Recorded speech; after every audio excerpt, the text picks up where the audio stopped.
Bombo Business News.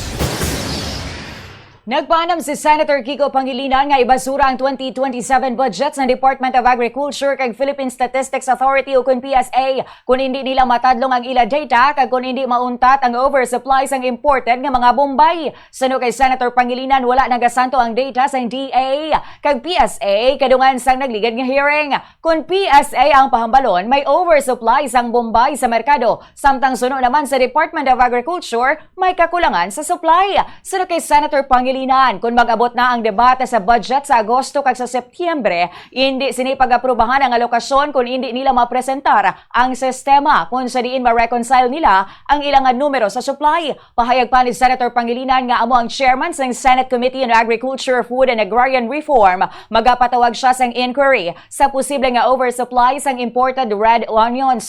Una naman nga nagrekomendar ang Department of Agriculture nga panggubon ang nakumpiskar nga red onions salin sa China agod nga mabuhinan ang potential health risks. Ini kasunod sa nadiskubrihan sang customs agents nga 86.684 million pesos nga balor sa abandoned red onions halin sa Beijing. Nagabugat ini sang 650,000 kilos kag nakitaan sa Manila International Container Port. Bombo Foreign Exchange Update is brought to you by Quinbank Business Banking.